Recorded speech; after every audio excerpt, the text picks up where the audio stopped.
Sa pagbubukas ng pelikula, nakikita ang isang package na inihahatid sa isang lalaki.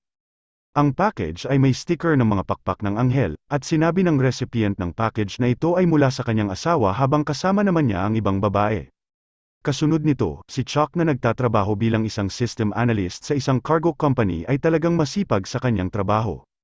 Naglalakbay siya sa buong mundo at sa kasalukuyan ay nasa Russia siya para lalong palakasin ang serbisyo ng kumpanya.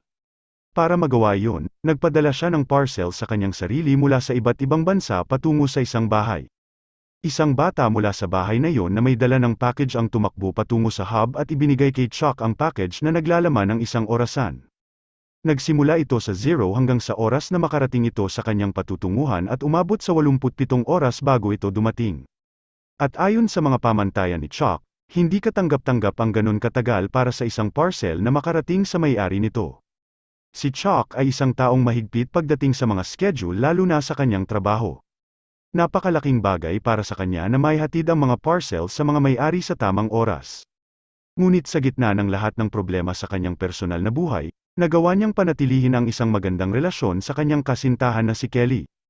Tumawag si Chuck kay Kelly para ipaalam sa kanya na darating ito sa loob ng ilang oras.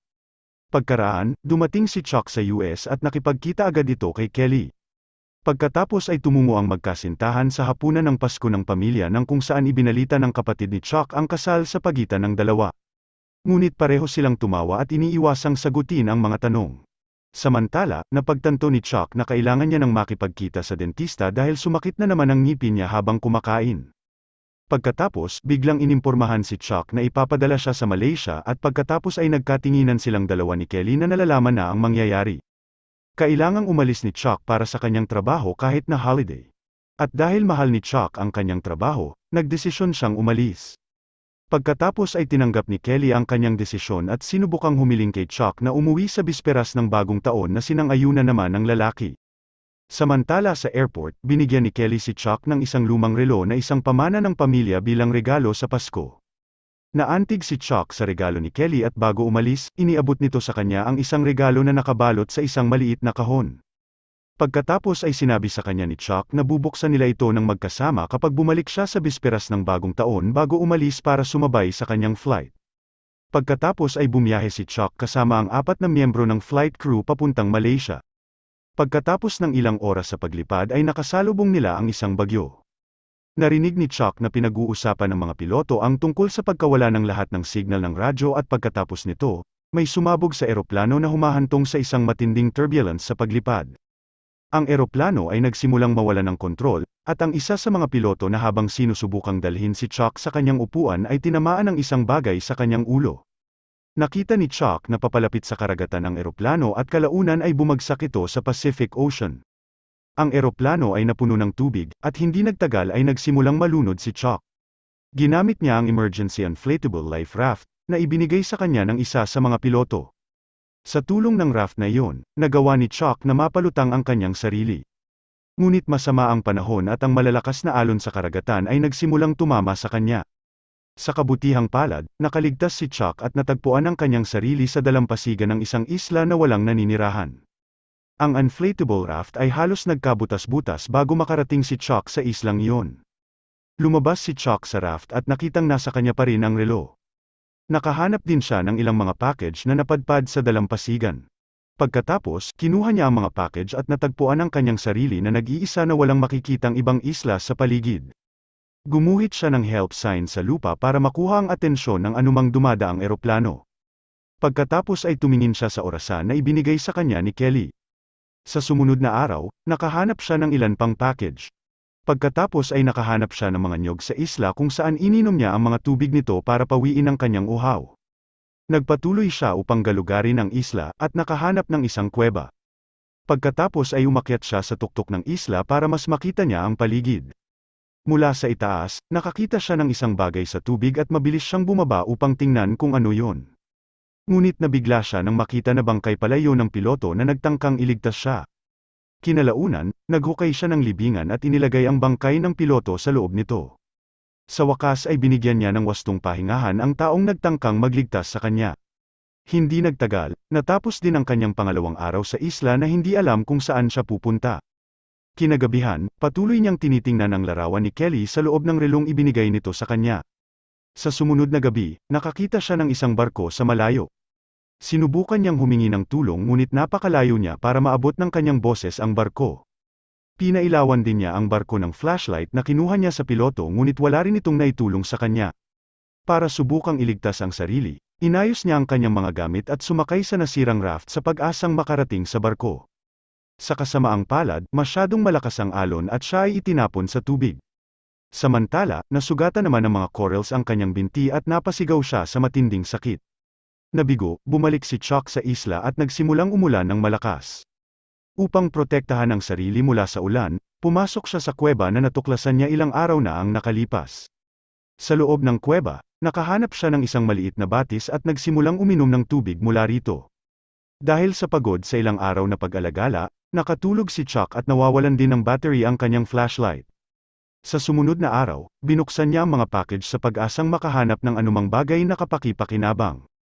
Sa isa sa mga parcels, nakahanap siya ng isang volleyball at nakahanap din siya ng isang pares ng skating boots at isang damit.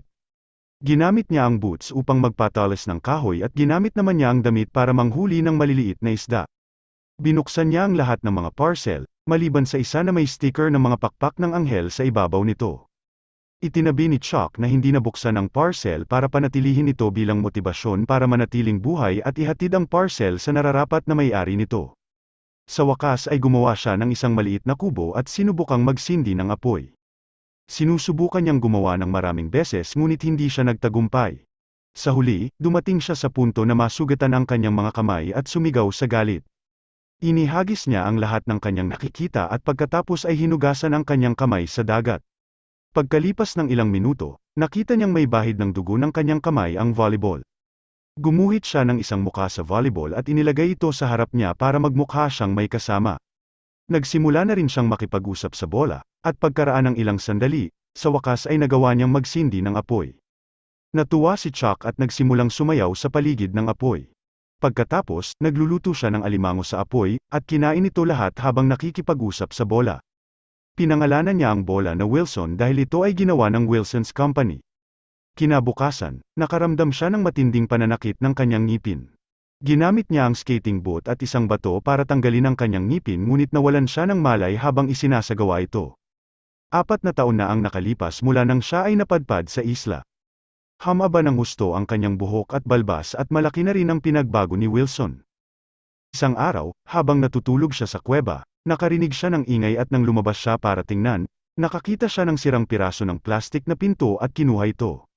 Tinitingnan ni Chuck ang sirang piraso ng plastik na pinto at iniisip kung ano ang pwede niyang gawin dito. Sa wakas, nakakuha si Chuck ng ideya kung para saan niya ito magagamit. Gumawa si Chuck ng buwanang chart para kalkulahin ang panahon. Kasalukuyan silang nasa Pebrero, at sinabi ni Chuck kay Wilson na aalis sila doon sa Abril habang ang mga alon ng dagat ay pabor sa kanila. Plano niya na makaalis sa isla sa loob ng 2 buwan. Nagsimulang maghanda si Chuck ng bolsa na gawa sa kahoy para makaalis doon. Gumawa din siya ng mga lubad mula sa mga balat ng puno at ginamit ang mga ito upang atali ang mga kahoy. Nang mawalan na siya ng mga lubad, ginamit niya ang mga cassette reels para ipangtali ngunit kailangan pa rin niya ng mas marami pa. Pumunta siya sa tuktok ng isla upang makakuha at pagkatapos ng 4 na taon halos sumuko si Chuck at nag-isip na magpakamatay. Gayunpaman, hindi niya ito ginawa at ginamit niya ang lubad at nilagay ang plastic sheet sa kanyang raft sa paraang makatutulong sa paglayag ng raft. Dumating na sa wakas ang oras, nagsulat si Chuck ng mensahe sa isang bato bago sumakay sa kanyang raft kasama si Wilson. Nagsimula siyang magsagwan upang iligtas ang sarili mula sa malalakas na alon. Nakipaglaban siya sa mga alon at napanatiling nakalutang ang raft. Iniisip ni Chuck na nalampasan niya ang lahat ng mga problema. Masaya siya at gumugol siya ng mas maraming araw sa raft na iyon sa pag-asa na ito ay maglalayag sa kanya pabalik sa kanyang tahanan. Pero hindi niya alam na mas maraming problema ang darating sa kanya. Wala siyang inuming tubig at wala siyang makakain, kaya, ininom niya ang tubig ulan na naipon sa kanyang raft, at nagsimula siyang manghuli ng isda para makakain. Pagkatapos, isang gabi, umulan ng malakas at humawak si Chuck sa raft para sa kanyang mahal na buhay. Nang lumipas ang bagyo, ang raft ay nasira at hindi mahanap ni Chuck si Wilson. Atarante siya at sa wakas ay nakita niya si Wilson na lumulutang sa di kalayuan. Tumalon siya sa tubig para iligtas si Wilson, inabot niya ng isang kamay niya para makalapit kay Wilson habang ang isang kamay ay nakahawak sa lubid ng raft. Nabitawan niya ang lubad kaya kailangang huminto si Chuck para kunin ngunit pagkatapos nito, mas lalo pang napalayo si Wilson sa kanya. Pilit niyang sinusubukan ngunit hindi niya maabot si Wilson. Sa huli, nawalan ng pag-asa si Chuck na maibalik siya at sumigaw sa sakit ng pagkawala ng nag-iisang kaibigan na mayroon siya sa 4 na taon na ginugol niya sa isla. Nawala na si Wilson, at nasira pa ang raft, parang nawala ng pag-asa si Chuck. Nanghina siya at halos hindi man lang makagalaw, isang balina ang nag-spray ng tubig sa kanya at makikita ang isang barko na dumaraan sa likuran niya. Sa wakas ay iminulat ni Chuck ang kanyang mga mata at tumalikod upang makita ang isang malaking cargo ship na dumaraan.